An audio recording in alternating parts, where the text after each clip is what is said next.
como somos um país cristão. Deus acima de tudo.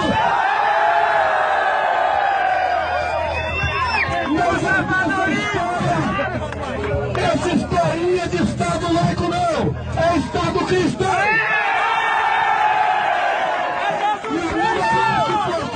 Que se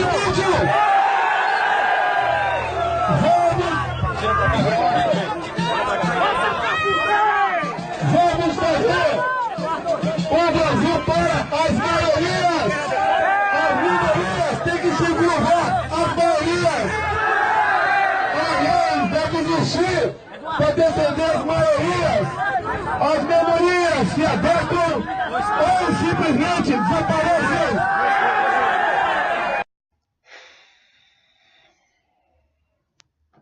Viram aí? Acabaram de ouvir? Agora sente a diferença. Sente a diferença. Então lhes propôs Jesus esta parábola. Qual dentre vós é o homem que, possuindo 100 ovelhas e perdendo apenas uma delas, não deixa no deserto todas as outras 99, em lugar de necessidade, em lugar de esquecimento, e vai em busca da única que se perdeu? E quando a encontra, coloca-a no seu ombro e volta com júbilos. Indo à sua casa, reúne seus amigos e vizinhos, dizendo-lhes: alegrai-vos comigo, porque já achei a minha ovelha que havia se perdido. Digo-vos assim, que também haverá maior júbilo no céu por um pecador que se arrepende, do que por 99 justos que não necessitam de arrependimentos. Ai, mas não pode misturar religião e política. Mas veja bem, o nome da coligação do camarada que diz que vai governar para as maiorias. Deus acima de tudo. E aí eu preciso identificar que tipo de Deus é esse que tem movimentado as massas, especialmente as evangélicas, as que se dizem cristãs, as que vêm da origem protestante, que protestaram contra o catolicismo enrijecido, contra os tribunais de inquisição. Que protestantismo é esse que agora se alia ao sistema de novo? Será que nós já não vimos na história que essa aliança entre Estado e religião sempre é tirana, sempre é opressora, sob o princípio dessa submissão cega a autoridades que são instituídas por Deus?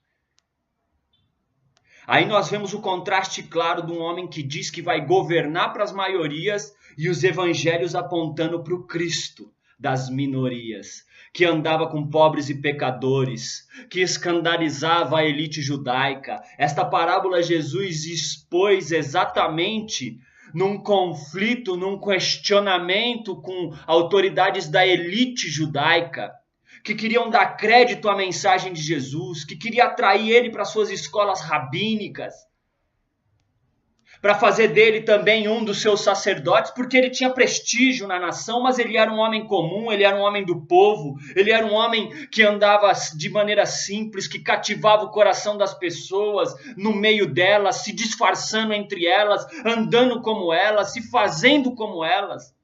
Morreu entre dois ladrões, morreu como ladrão, condenado pela elite judaica, morreu como criminoso, entre os criminosos e pelos criminosos. E a elite judaica escandalizava: ai, mas você anda com pecadores, para ser da nossa seita não vale. E Jesus propõe uma parábola dizendo: eu não vim para as maiorias, eu vim para as minorias. E nesse momento eu cheguei cansado do trabalho, eu queria empurrar isso para a barriga, para amanhã, mas o momento é grave, nós temos só mais 2 semanas até se definir as eleições e possivelmente o fascismo vai vencer. Juntando os votos da esquerda, nós não alcançamos margem para vencer os fascistas na urna. Mas o tempo é grave, os nossos irmãos nordestinos foram o bunker da resistência. Se eles gostam da linguagem bélica, os nossos irmãos nordestinos foram o bunker da resistência fascista. E nós não podemos deixar para amanhã, mesmo cansado do trabalho. Eu tenho que chegar e preparar essa mensagem tentando esclarecer algumas pessoas que ainda não se posicionaram, especialmente cristãs. Olha, os porta-vozes da igreja são raposas ferozes. Eles já se posicionaram em nome do fascismo. Eles já desejam a aliança Estado e religião em busca do poder. Mas nós não podemos ser contados com essa maioria opressora para daqui 10, 20 anos alguém dizer: você era evangélico naquela época, você elegeu. É necessário que as pessoas, especialmente aquelas de mais influência, e eu desejo que esse vídeo alcance essas pessoas. Eu não estou nem pedindo bom senso, eu estou pedindo raciocínio lógico. Se Bolsonaro está certo, então quem não está certo é Jesus. Porque ele era o Deus das minorias, ele morreu pelas minorias. Se Jesus está certo, então Bolsonaro não está certo, não cabe os dois na mesma equação.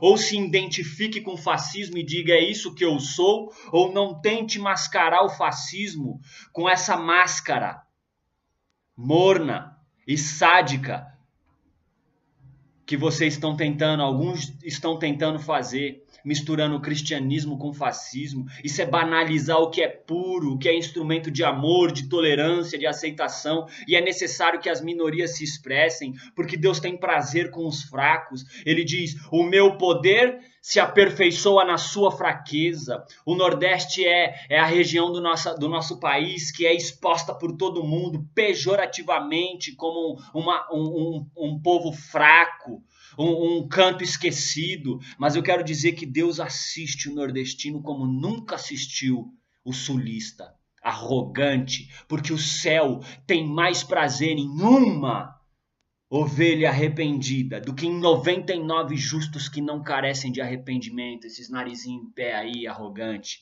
Então, o apelo não é nem pelo bom senso, porque no debate eu já vi que não tem bom senso, é por raciocínio lógico. Bolsonaro quer governar para as maiorias, não quer Estado laico. Que bom era o tempo em que a igreja queria formar cidadãos, pregava cidadania, mas não queria impor sua fé, respeitava a diversidade, os opostos.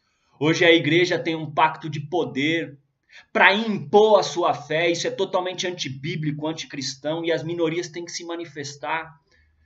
Na sua fraqueza é que a força de Deus vai ser manifesta. E eu estou aqui fazendo a minha parte, sabendo que Jesus, tocando em 12 pessoas, conseguiu revolucionar uma história toda na humanidade, fazendo a história se dividir em antes e depois dele. Eu desejo também tocar as poucas pessoas que, vez ou outra, dão crédito ao que eu tenho para falar. Por fim, Bolsonaro é o pastor das 99 ovelhas. E Cristo é o pastor daquela única que desgarrou, daquela minoria que não deu certo. Bolsonaro governa para a maioria dos justos que não carecem de arrependimento, que tem em si justiça própria. A visão de Bolsonaro e de Jesus de sociedade é antagônica. A visão de Bolsonaro está exposta como a visão do que governa para as maiorias. E a visão de Jesus na parábola está exposta como uma visão de sociedade, uma visão em que projeta até o céu se alegrando com as minorias, os que não deram certo. Se você dá crédito a essa mensagem, compartilha isso. Ou, se não quiser compartilhar, faça a sua parte, também se posicione contra o fascismo. Traga versículos, ilumine as pessoas, esclareça as pessoas. Eu quase, por vezes, sou levado por impulsos também odientos. O clima é tão acirrado de rivalidade, é tão odioso da parte deles que você quase e por vezes cede ao ódio também e admite o caminho mais trágico. Mas graças a Deus que tem pessoas para trazer para o bom senso, novamente dizer: não, nossa luta não é com armas, eles pregam armas. Não, nossa luta é com o diálogo, é com o olho no olho, é no campo das ideias, é conscientizando. E é isso aí. Tamo junto. Daqui 2 semanas, seja o que Deus quiser. Nem sempre tem um final feliz, né? Não podemos ser românticos. Com o pé no chão tá difícil, mas a gente precisa se manifestar. É isso aí.